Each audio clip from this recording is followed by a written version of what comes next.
And now let me shortly introduce our today's speaker. Claire Bupin graduated from Cardiff University with a first-class honors degree, and after completing her pre-registration year with Boots Opticians, she qualified in 1999. After qualification, Claire undertook a variety of roles within the company, including practice management, supervision of numerous pre-registration students, and senior optometrists, which involved her working in a range of different sized practices. Claire now works in independent practice in Gloucestershire, continuing to see patients in all clinics with a particular interest in dry eye and pediatrics, having completed her professional certificate in pediatric eye care. So ladies and gentlemen, I'm now going to hand over to Claire Bupin. Thank you, Milos. Lovely welcome there. And I would just like to extend my welcome to all of us that have given up their time this evening to join us here on this webinar. So can you handle it? We're going to spend some time exploring that journey, as Milos said, from a novice through to a confident wearer. So I'd like to welcome everybody in the UK and also across Europe. As I understand, we have a variety of different people that are joining us this evening. So as we work through this evening, what we're just going to do is we're going to cover a couple of different aspects of the contact lens journey, and we're going to be looking specifically at a variety of different elements within that.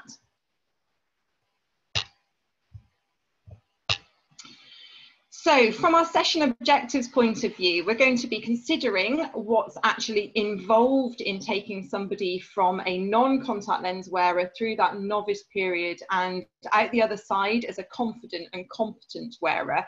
So we'll be looking at what's involved in those elements and considering that patient as an individual, thinking about the emotional aspect that is often associated with learning to become a contact lens wearer. We'll spend a fair bit of time thinking about what is the right environment, both from a tuition point of view, but also a home environment to keep the patient comfortable in their learning and development of their new skill. And then clearly what we're going to address is a couple of bits around some really good, solid, practical advice, give a couple of helpful tips, things that I find in particular incredibly useful when I'm engaging in tuition with my patients. And then we'll briefly discuss as well the real value in follow-up in ensuring that we can take this patient through this journey. So I'm going to get Milos to open up a poll because it'd be really valuable for us to understand a little bit about our audience this evening, because depending on where you practice and the environment in which you practice, the contact lens tuition element of the patient's journey can be done by a variety of different people. So even within the practices that I have worked in through my career, sometimes that's given to a member of support staff, and more recently in the environment that I work in at the moment, I'm the person that's delivering that tuition. So what we'd like to do is get you to cast your mind back a little bit and consider the world sort of around the end of 2019. So before the COVID-19 pandemic kind of changed the way that we practice.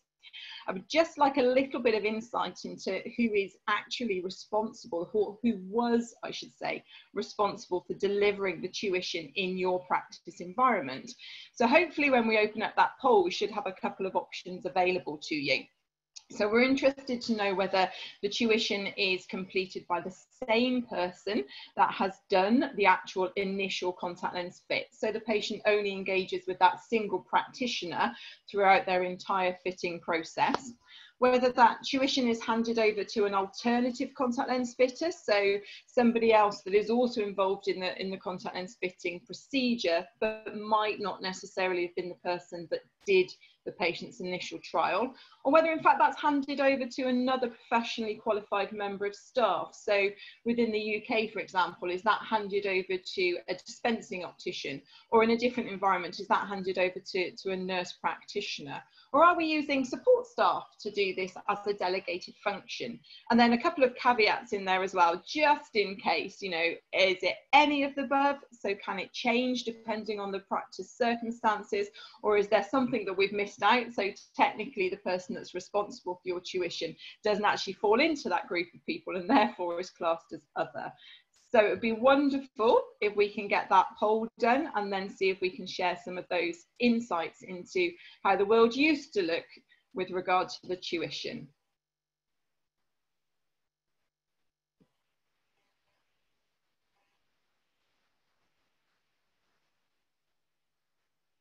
Okay, so at the moment I can see that the poll has been made available to you, and I'm just eagerly now waiting to see what those results come back as.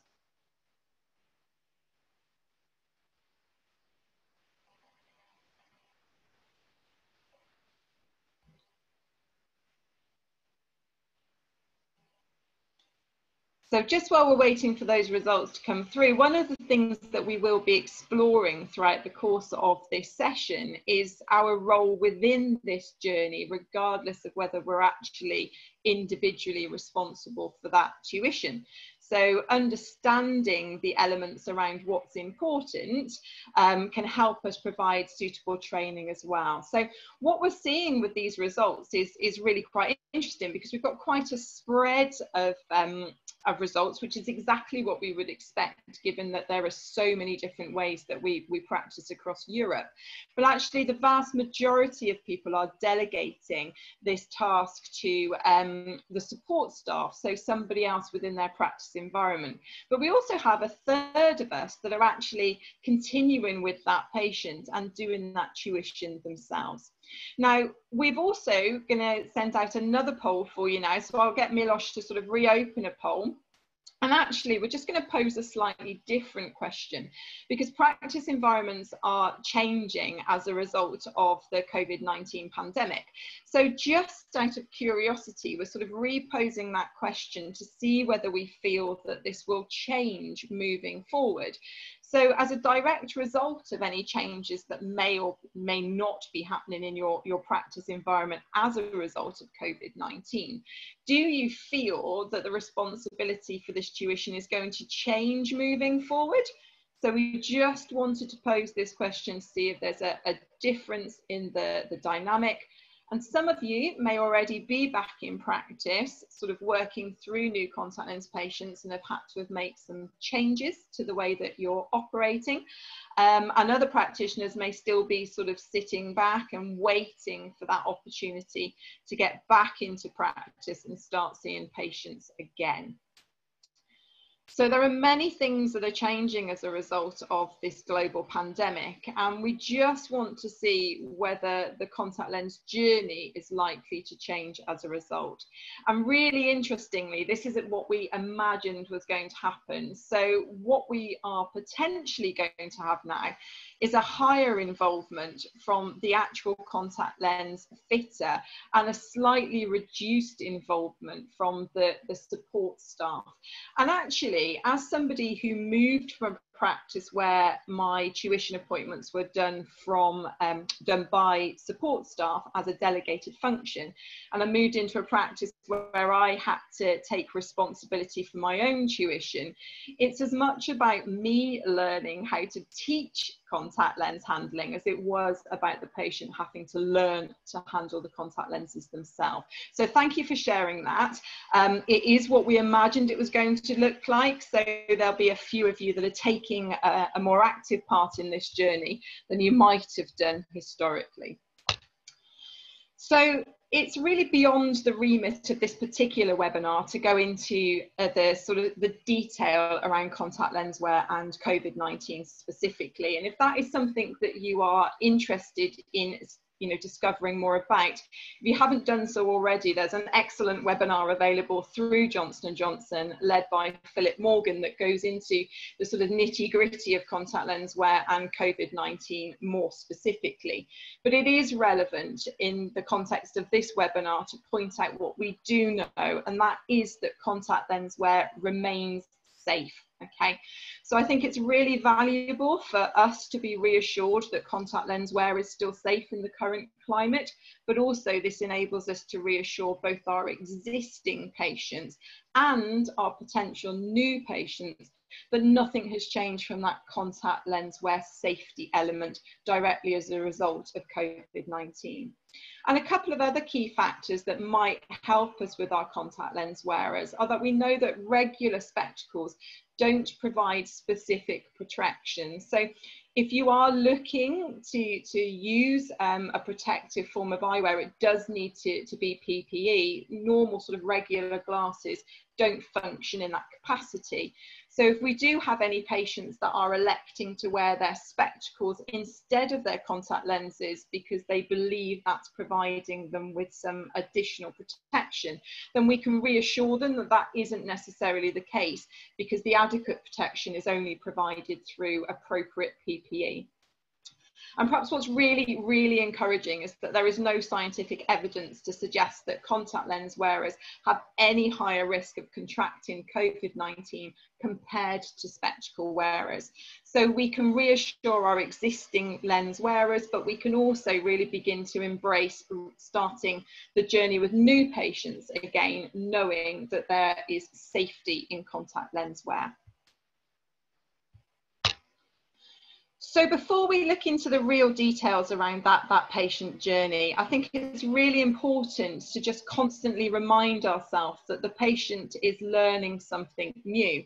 And whilst learning a new skill or teaching a new skill can give you a really great sense of achievement, it's hard to learn something new as an adult. And children and young adults are much better at learning new skills because it's something they're doing more frequently.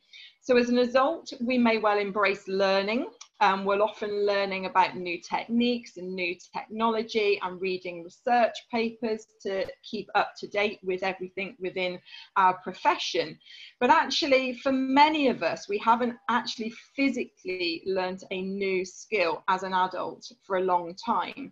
Now, lockdown may have changed that for many of you, because certainly I know an awful lot of people that use this opportunity to take up and try and learn a new skill. And in our particular household, one of our random internet purchases during lockdown was a hula hoop. Now, I'm not exactly a fitness guru, but I did hula hoop as a child. And I did imagine that I would quite simply step into that hoop and away I would go. And that was categorically not the case. So I had to learn how to use this hula hoop and learn how to develop this new skill. And whilst as an adult you can comprehend that something takes time and patience and perseverance, I'd lost touch with how emotional those journeys can be and the range of emotions that you do experience when you're learning something new. So there's the anger that you can't just do it, and the frustration that you're not getting there. And then there's blame. At one point, I declared the hula hoop completely faulty, and it was clearly nothing to do with my skill level. But as you keep going, you get those glimpses of success, and you sort of begin to see that with the right technique, you can achieve that goal you're striving for. But it does take time. Now, I think what that's enabled me to do, perhaps better than I might have done in the past, is really grasp that emotional sort of range of feelings that you'll go through when you're learning something new. And as a relatively intelligent adult, you do assume that you're going to pick things up really quickly, and that realism of understanding more recently that that's not necessarily always going to be the case, I think gives you a much better understanding and a much better ability to empathize with your patients as they're approaching this journey. And if we get it right at the beginning, then hopefully that transition from novice to confident wearer should be a little bit slicker, a little bit smoother, and hopefully a little bit quicker for our patients. Now, we have to get it right. And there's, apart from the obvious reasons that we want people to be successful in contact lens wear, we spend an awful lot of time attempting to drive our contact lens business and get new contact lens wearers into our practice base. But actually what research tells us is that when people do drop out within the first 12 months of contact lens wear, around 25% of those are dropping out because of handling difficulties. So however skilled we think we are, however great we think the information that we're giving out, for 1 in 4 of them, it's not quite right. So they're either not getting the right technique or they're not getting the right support. But at some point in that first 12 months, something doesn't fit together correctly anymore, and they make the decision that it's not worth it. So we're losing a very large percentage of them for something that on paper is easy to rectify. The other element that's relatively important is we do know, again, from sort of insight studies, that handling difficulties feature quite highly in social media chatter.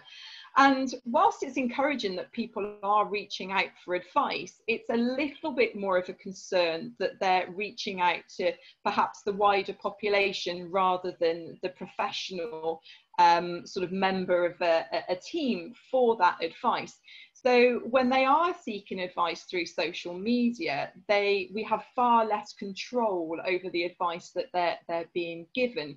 So if patients are feeling the need to reach out through one medium or another, then again, that's just highlighting that somewhere along the line, we have opportunity to be sort of getting this more right for our individual patients. So I think if we just stop and think for a moment about how many steps are involved in applying and removing contact lenses, a lot of us would come up with a very long list. So I think we're just going to open another poll, because there's a lot of things that are involved in learning how to handle contact lenses. And we're just interested to sort of see typically how much time is going to be dedicated to that tuition appointment.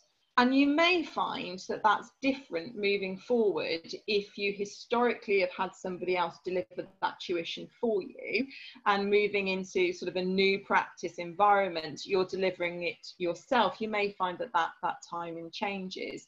And personally, as I mentioned, I do my own tuition appointments. So I have a set amount of time for my fit and tuition.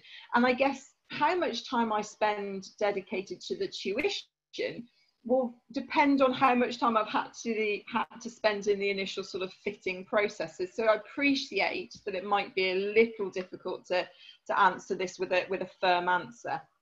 But just in terms of sort of thinking roughly how much time is dedicated to this really important step in taking someone from novice to competent wearer, let's see how much time we're spending with them. Okay, so we do have a nice split there. We've got a small percentage of people that are spending less than 20 minutes with their patient, but our biggest answer sits between 20 and 30 minutes, with a nice sort of normal distribution taking us to beyond those numbers. So what I want to do is use that in reference to the sheer volume of information that we've got to share with them. So if we go back to thinking about how many steps are actually involved in sort of giving somebody the information that they need for applying contact lenses, a little bit of sort of insight work and research by Johnson & Johnson a few years ago identified 19 individual steps that we need to get this patient competent and comfortable with for them to be able to handle those contact lenses and become a successful contact lens wearer. Now, if we consider that we're spending on average, say 30 minutes during the tuition appointment, we're looking at, with some just very quick maths off the top of my head, around 1.5 minutes, or probably even less than that, sort of less than a minute, to deal with each of these kind of individual steps when you're transitioning from one to the next. Now, if I were to give you those 19 steps in a list, that would seem like a really daunting amount of information that you need to take on board.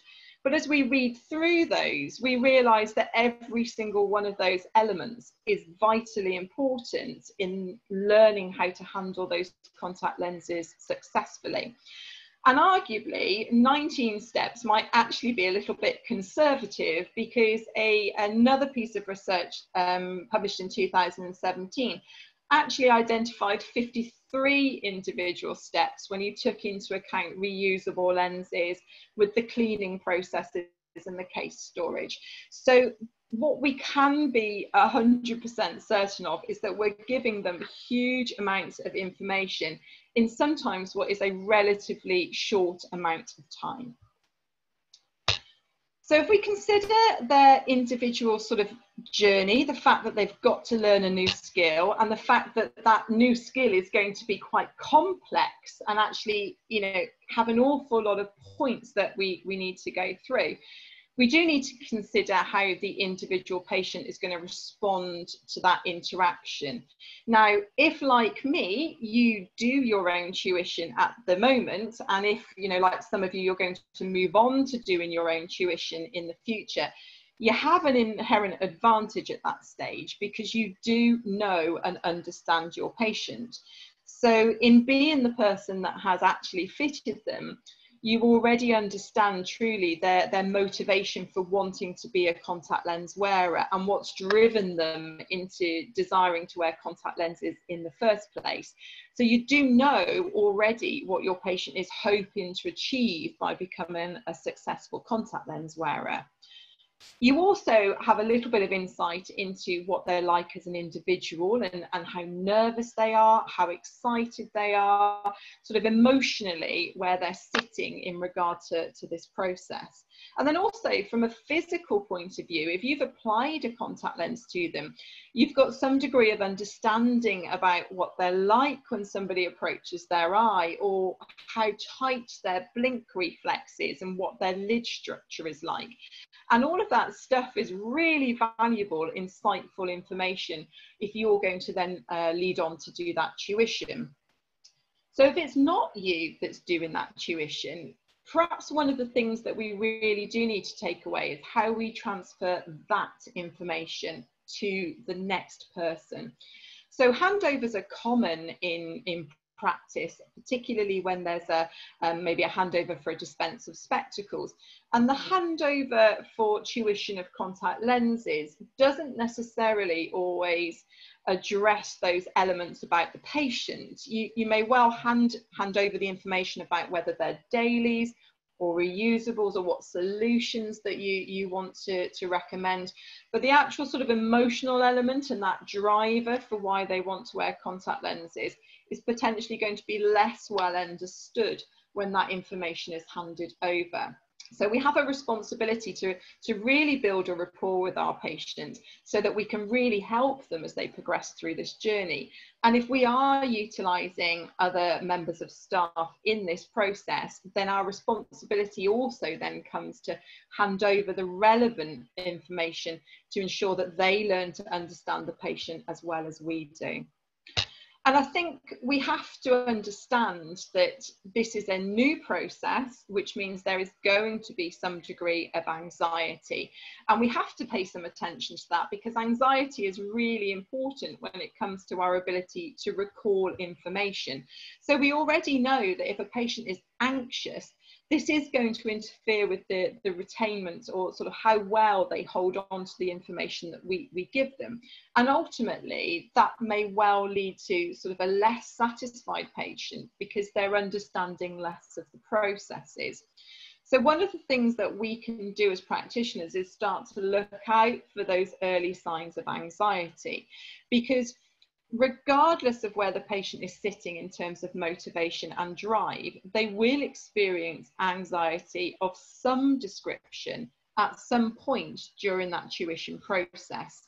So insights and research tell us that anxiety peaks initially just before the first application when a patient is learning how to handle lenses. And it probably doesn't come as any surprise to learn that the second peak comes just before they remove that contact lens for the first time.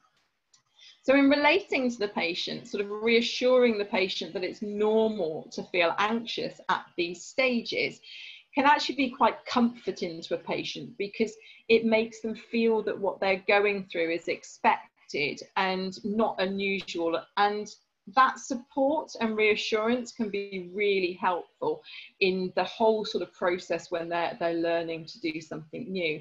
And anxiety in these studies was measured by recording heartbeat. So it was simply looking at the body's response to the tasks that they were being asked to complete. So we know that that anxiety is going to happen, and in some patients it won't reach a level where it influences the task that they're doing. But for other patients, it might have a more significant impact. So the kind of things that we can look out for as practitioners, and the kind of things that you can advise your colleagues to look out for, are those changes in the tone of the voice, the subtleties in the way that the patient is speaking. Okay, are they sort of looking a little bit more flushed and a little bit more flustered? Because those sort of changes in the way that the patient's behaving, those subtle movement changes, can indicate that there's a degree of anxiety starting to arise. And then more significantly, if that anxiety becomes more pronounced, you may well find that the patient's getting so hot that there's a little element of sweating that's involved. And there are sort of some physical features that you can look out for. If you can identify these, it enables us to provide that additional reassurance to the patient, and maybe just take a step back and a deep breath and sort of reset where we're at. And even the most motivated patient can still be anxious. So even if there is a huge drive for success, those anxiety issues can still arise. And actually, many of you would have seen a patient that is so motivated to wear contact lenses and wants so much to succeed during their tuition, that they're the hardest on themselves when they don't get it right first time. And they're sometimes the hardest guys to kind of calm down and reset, because they're so desperate to get it right that they're kind of speeding through those processes. So if we've really understood our patient, I think it's really valuable to think about the environment in which we are teaching them how to handle their contact lenses. And if I ask you all to kind of visualize what the best environment for tuition to occur in, you will almost certainly create something that's very similar to the image that's in front of you here. And many of you will be in practices where you have setups that are very similar. And if I asked you to list the kind of things that you feel you'd need to have to hand for that to be a great environment, you'd almost certainly come up with very similar things to the ones that are listed here. The comfortable chairs are vital. The reality is we may well be there for a little while. So we do have to make sure that both practitioner and patient are comfortable. And we know the value in having tissues to hand and making sure that the contact lenses are where they need to be. And we've got access, easy access to the appropriate solutions and cases. Quite often there will be a wash basin very, very close to, or actually at, the tuition sort of area, because again, we're promoting that hygiene element. And then alongside that, we've got things like the mirrors, which are invaluable, and also clearly things like disinfecting wipes to ensure that the area is sterile and clean. Perhaps even more so moving forward into the future, those hygiene measures are going to become even more sort of commonplace and more important and higher on the list of priorities. And if we think into the future and how this might look when we start to return to practice sort of post-COVID-19, the ideal practice environment is probably going to feature a whole sort of load of new things that we weren't utilising back in 2019. So we may have to consider how social distancing will impact our ability to perform tuition. And alongside social distancing, we may need to sort of advise the patient that we potentially are going to look different, as well as the practice. So certainly within the UK at the moment, the guidance is such that practitioners that are engaging in sort of close face-to-face contact should be wearing disposable aprons, disposable gloves, visors and masks. And our slit lamps, you know, we've got the breath shields in place, and everything needs to be wiped down in between patients. So whilst at the moment, you know, even within the UK, the different regions within the UK and across Europe, we're all at different stages of returning to practice. Whenever it is that we get back into contact lens fitting and contact lens tuition, we absolutely have to make sure that we're following the appropriate advice that is given by our governments and by our governing bodies, so that we can ensure that we keep our patients and ourselves safe as practitioners. Now, if we think about that right environment, it's quite easy for us to visualize getting that environment right at home. What's less easy to visualize is getting that environment right in practice. It's less easy to visualize how they're going to get it right at home. And typically, if a patient tries to replicate the environment that we have given them for tuition, they're going to remember the wash basins, they're going to remember the mirrors, okay? They're going to remember the fact that we've talked about how important hygiene is. And it stands to reason that the patient is going to translate that into a bathroom in their home environment. And whilst there are some good things about that, there are also some bad things about that too. And typically, the bathroom environment that they will potentially be handling their lenses in is a world away from that environment that we've used in our practice. So invariably, their sinks are far closer to toilets than ours might be in practices. And also, whilst we may have space around our sink, the typical sink in a bathroom is surrounded by paraphernalia and toothbrushes and various other things that are likely to get in the way. If we consider that we have taught this patient in an environment with a comfortable chair, a good light, you know, a great mirror, and maybe some good surface space, it might be better for us to talk to our patients about handling lenses in zones that replicate that. So maybe thinking about sort of dressing tables or desk space or table space that can be set up appropriately. Now, we clearly have to remember about the hand hygiene, but actually we can have them washing their hands in a different environment and then sort of returning to this space, which is far more similar to how they have learned than they would be in a bathroom. So many a patient can fall at the first hurdle because they go home and rather than in a seated position with an adjustable mirror on a nice, smooth, empty surface, they find themselves standing, leaning over a sink, trying to use a mirror that is fixed on a wall. And whilst an experienced contact lens wearer may well be able to apply their lenses in that environment, the novice is going to struggle because that's a different setup to the one that we've given them in practice. We have to talk about hand hygiene. I don't think there's a practitioner out there that has ever underestimated the value of hand hygiene. And it's key to understand things like wet hands do harbour far more bacteria than dry hands. So perhaps what's less well documented than the need for good hand hygiene is the need to dry our hands really well after we've washed them as well. And again, thinking about taking that advice into the home environment, well, in practice, we may well be using tissues or disposable paper towels, whereas at home, the patient is probably using a lovely fluffy towel that has been used for other purposes, as well as sort of drying hands. So we do need to think about whether there's any advice that we can give them from that side of things. And I suppose at this stage, we're probably in an advantageous situation because our patients themselves are probably far more connected right now with the importance of hand hygiene than they've ever been before. So whether you're washing your hands, you know, while singing the beautiful tune of Happy Birthday or counting to 20, most patients are now very familiar with the appropriate technique. The need to incorporate thumbs when we're actually sort of spreading that soap around, and the fact that a good hand wash should take at least 20 seconds and should be repeated often throughout the course of a day. So if we've got the patient understood and we've got the right environment and we're really advocating great hygiene, it then comes down to what extra bits of practical advice are really, really useful to take somebody from novice to confident wearer.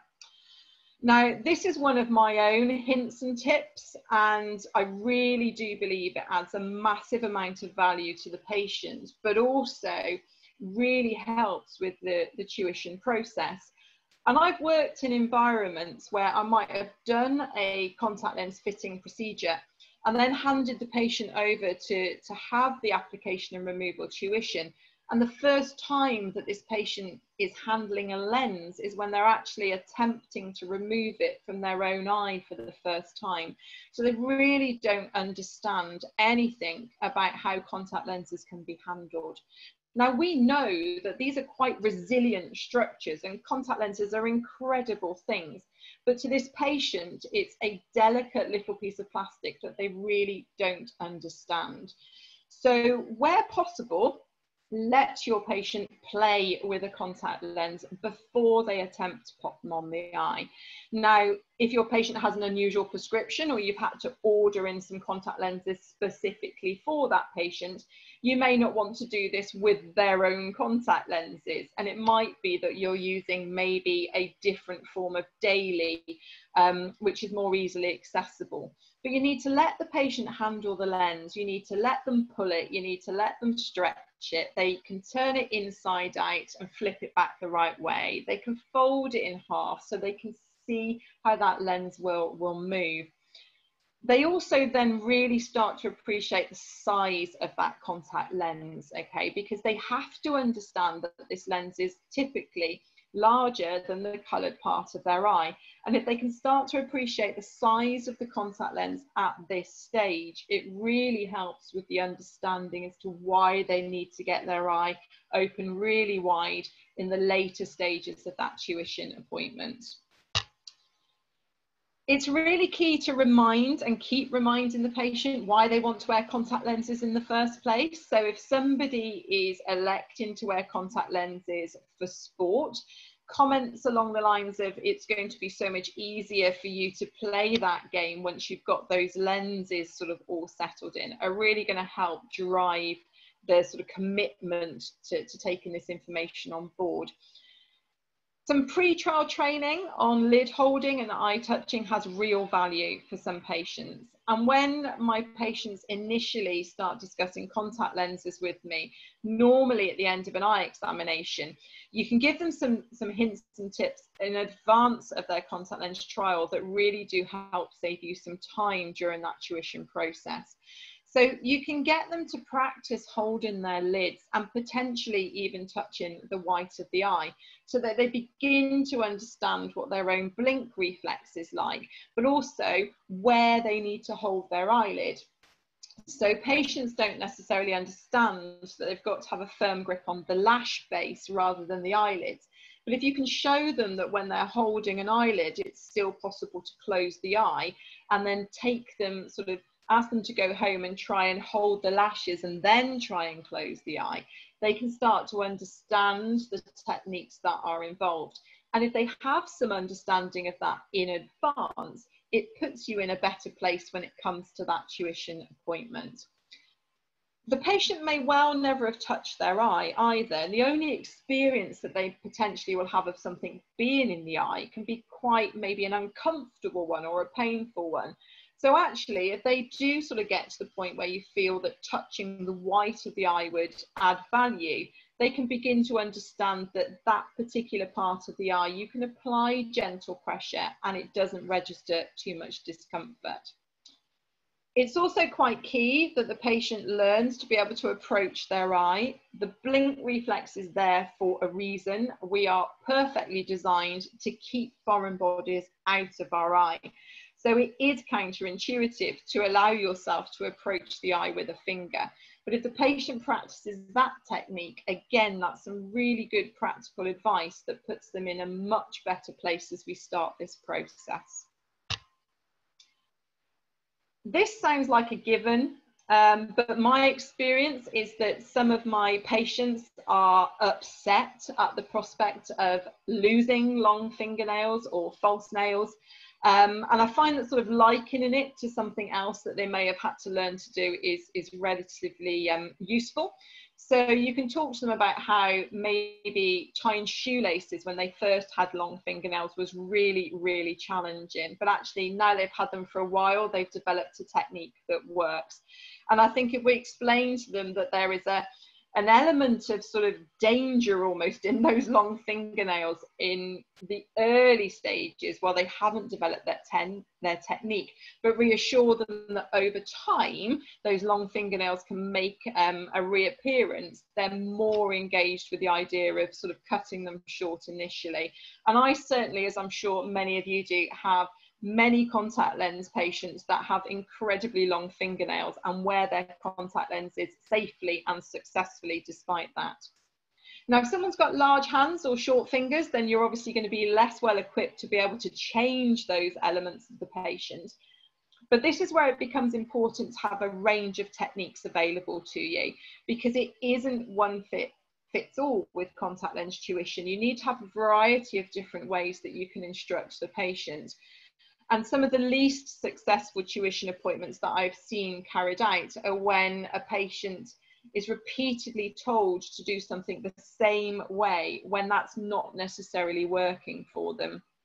So as you come to giving advice, it is about looking at that individual patient and tailoring that practical advice so that what you're suggesting fits their needs. And let's not forget that we've got muscles in the eyelids that are opposing each other. And actually, if you hold the eye open too wide, then that blink reflex becomes even stronger. So with regard to keeping the eyes open wide, it's about them being open wide enough. And this is where the size, or knowing the size of the contact lens, becomes really useful, because so long as you can try and see around the coloured part of the eye, you probably have sufficient space to work with. And it might be that that provides a better, more comfortable position for your patient than really holding those eyes open really wide and fighting that blink reflex.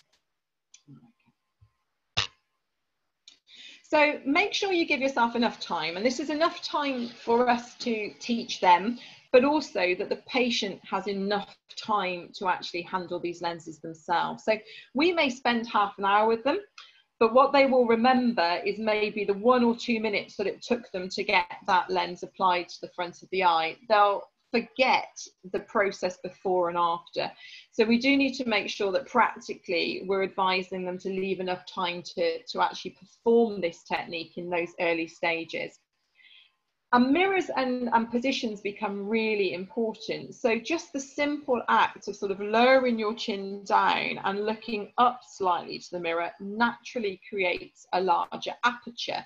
So actually just about the positioning of your patient in your mirror can really help make sure that you've got sufficient space. And the clean towel, I mean, this is practical advice. Many an experienced contact lens wearer has lost a lens during the application process.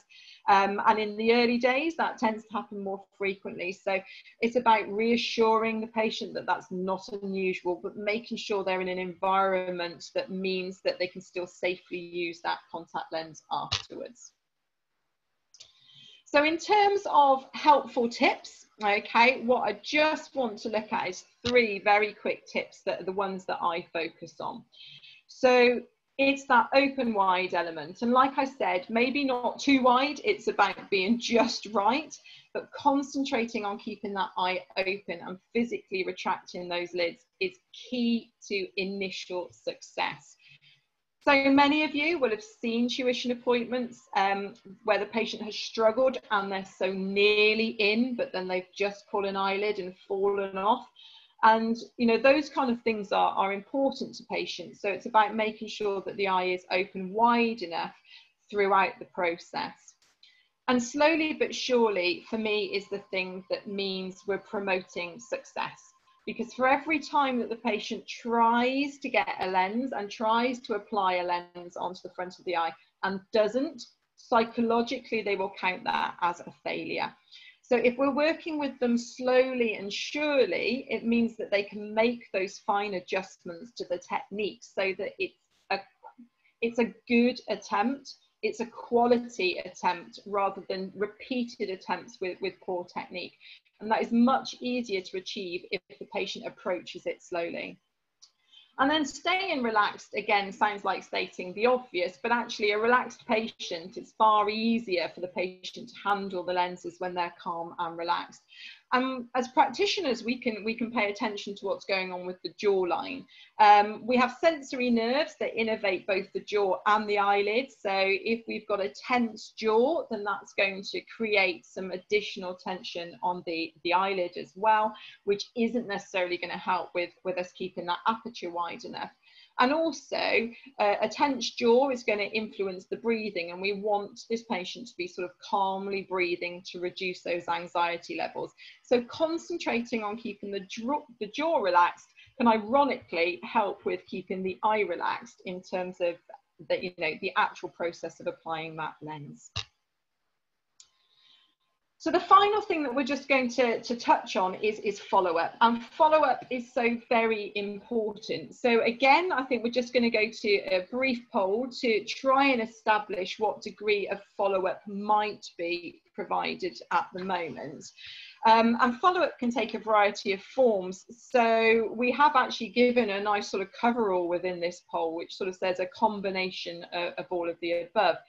But what we're going to do is look at whether we do actually offer any support materials at all, or whether in that early stage of the journey, we sort of send them away and then review them, but don't necessarily give them any support in that interim period. Whether it tends to be written leaflets with details of contact advice. Typically, we're giving them advice on what to do in an emergency. So we're sending them out with paperwork that tells them what to do when everything goes wrong, as much as supportive advice. Whether or not there's a telephone number we give them to ring, whether we're offering online support and video links. Follow-up telephone calls are sometimes out there in practice, or whether it's a simple combination of a variety of different elements of support. I suppose what's quite key to reflect on at this point as well is that you might be tailoring that support to the individual. So it might be that you have a variety of different things available, and then you're choosing to do things differently depending on the patient. And again, as anticipated, what we've got is just over half of you providing a combination of a variety of different support methods. But beyond that, the most common tends to be this kind of written details of advice. And we absolutely should be giving the patient some follow-up information. As we've already mentioned, we're giving them an awful lot of detail. And actually, what we do know is that we don't retain all of that information. So many studies have shown that, the day after you've been taught something for an hour, you've lost half, maybe even more than half of that information. And if I was going to give you that list of 19 steps and ask you which sort of 10 of them you'd be happy if your patient forgot about or neglected or did incorrectly, I think many of you would be hard pushed to find even one in that list that you wouldn't want followed well. So we have to provide them with follow-up information, because we just can't retain the value of the information that we're giving them. And that becomes even more important when we've got reusable lenses and we've got to factor contact lens cleaning solutions into the mix. So we have to have the patient understanding the actual technique of how to clean a lens and what's important within those steps, but also why it's important they use the solution that we've recommended to them. So do they really understand that not all contact lens solutions are created equal? And if they're having some issues with their solution for whatever reason, they should be approaching us if they'd like to change it. We bring in contact lens solutions, we clearly bring in contact lens cases, and we know that those are a huge source of potential contamination. And one particular study showed us that sort of more than 80% of storage cases were contaminated after just 2 weeks of use. So we do need to make sure that we're giving appropriate case hygiene advice as well. But encouragingly, when that is followed up with both written and verbal information, there was a significant reduction in the rate of case contamination. So we do know that giving support materials does have a positive effect on the hygiene element associated with case cleaning.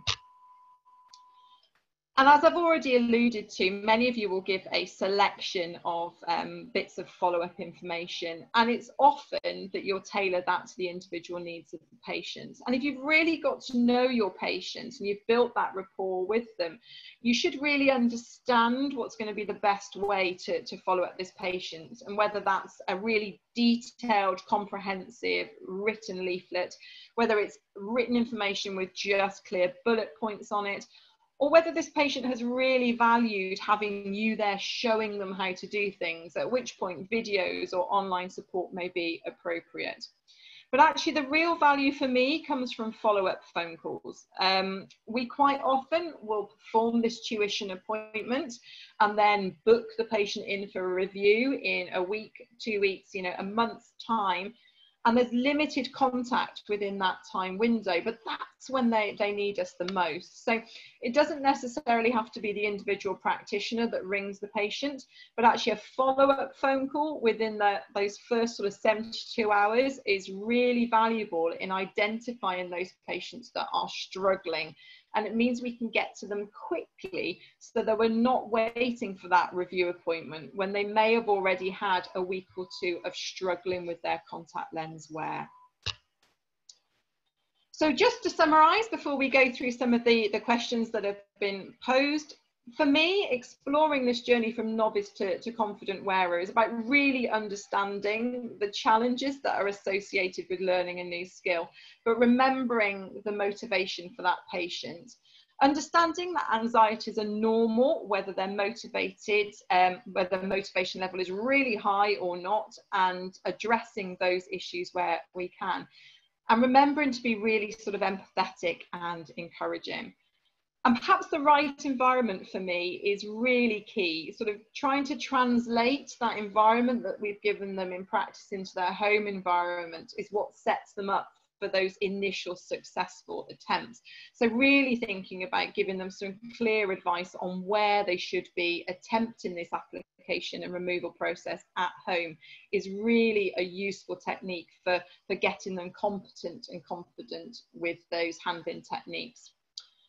We'll all be great at giving practical advice. We all know all of those steps that are involved. And I guess the key is in picking out the ones that you feel have real value. So we've got to focus on hygiene, and having a couple of different handling techniques means that we can go to plan B or go to plan C if we need to for that individual. And then clearly we're the people that are best placed to give the best advice on how to care for those lenses.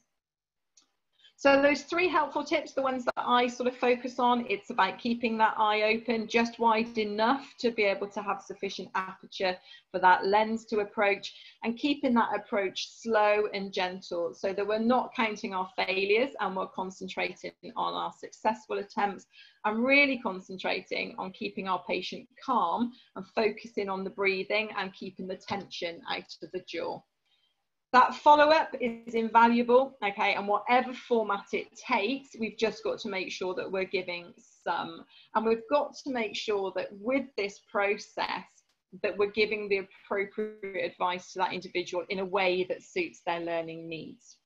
So if we follow these steps and keep in touch with them in those really early stages of their contact lens journey, we should be able to move them from novice to confident wearer in a much sort of quicker fashion, so that they're building that confidence that they need in the early days. And hopefully if we embrace this as a challenge and a journey, we'll go some way to reducing that 25% of people that we lose in that first year, and make sure that we get more of our contact lens trials confident wearers into the future.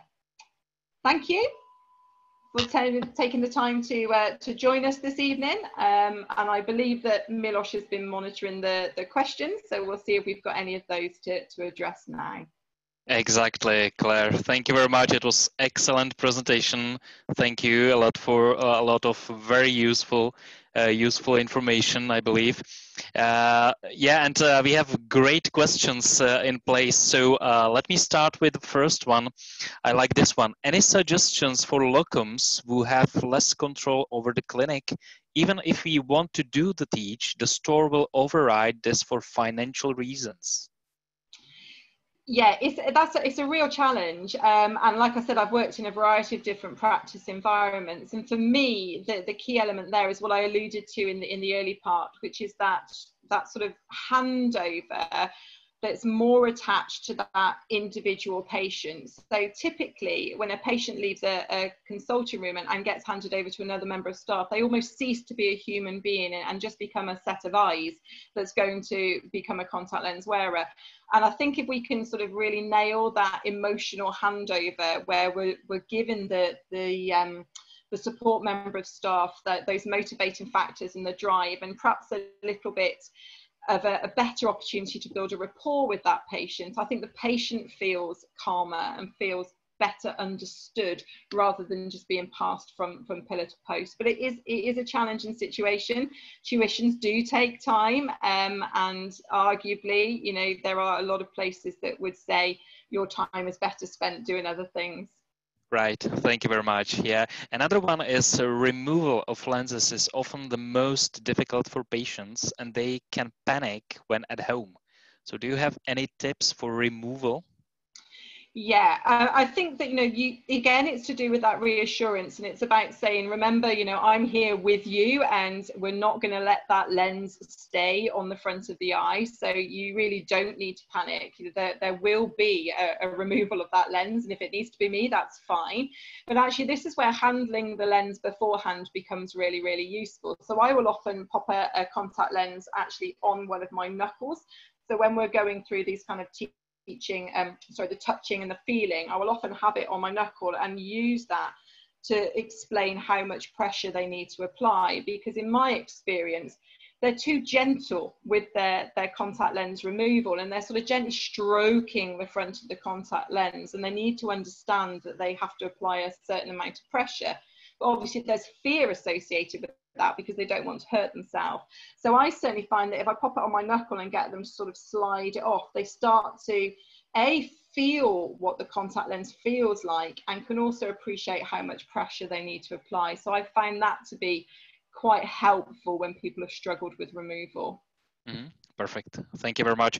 One question related to COVID-19 pandemic. So how changed your practice during the COVID-19 pandemic, and how much time do you think will take us to get back to normal contact lens practice? Wow, that is, that's a how long is a piece of string question. Personally, I'm only returning to work in the next week or so. So as a locum in my practice, we've been doing emergency care only. And I work in a group of 5 practices, and they've concentrated on just having one hub. Now, the guidelines are constantly changing, and we're getting sort of new updates and new information on a daily basis. So it's looking encouraging in the sense that it does seem to be moving quickly towards restoring as close to sort of a normal sense of practice as we can.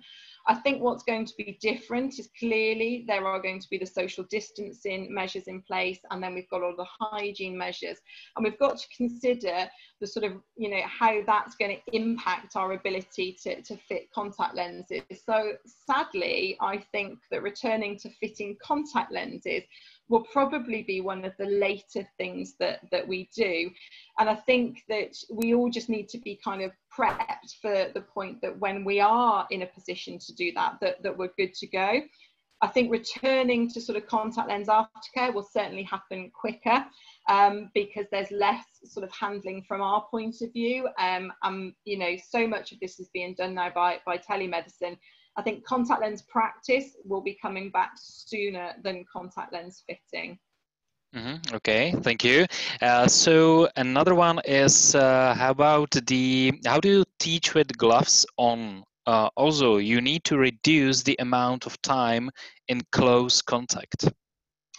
Yeah, and this is something that I've been thinking about myself, because I really enjoy that rapport that I build up with patients. But actually, if we think about the kind of things that we've discussed, a lot of the sort of pre-teaching could be done by video call and in advance. So you can actually go through the lid handling and the approaching the eye and all of the hygiene measures and the right setup in advance remotely with that patient. So actually the only thing that you physically need to spend time with them doing is the physical act of application and removal.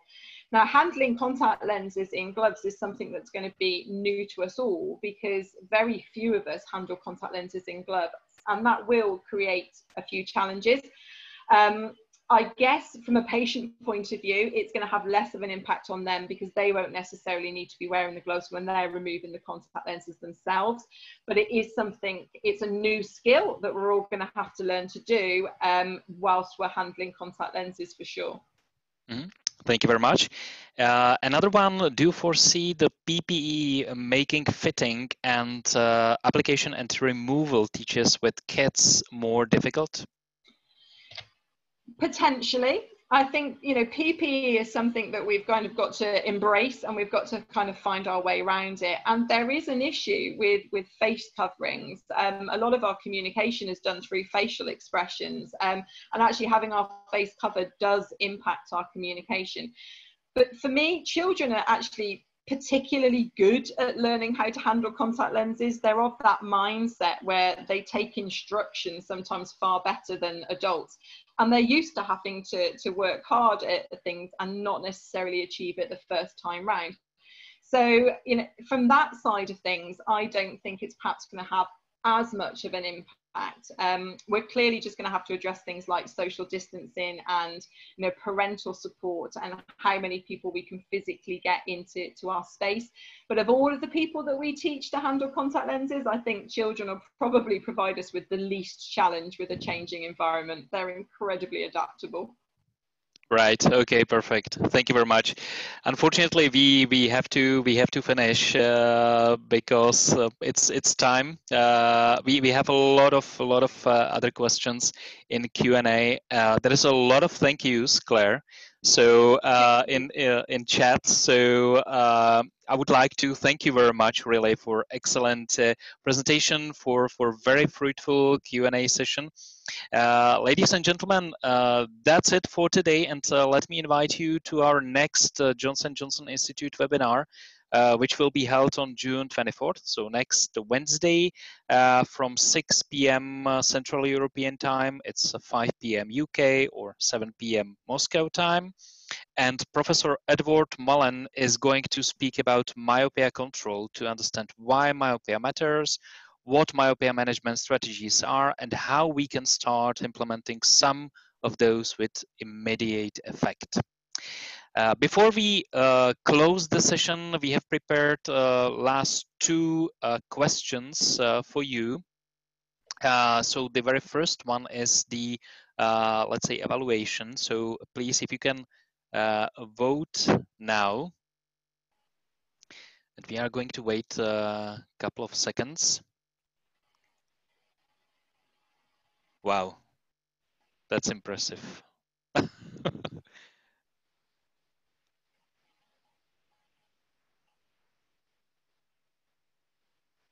I believe these are excellent scores, Claire. So thank you very much. I'm just going to end the pooling. And the second question is related to the future topics. So please, if you can let us know what webinar topic would you be interested in the future.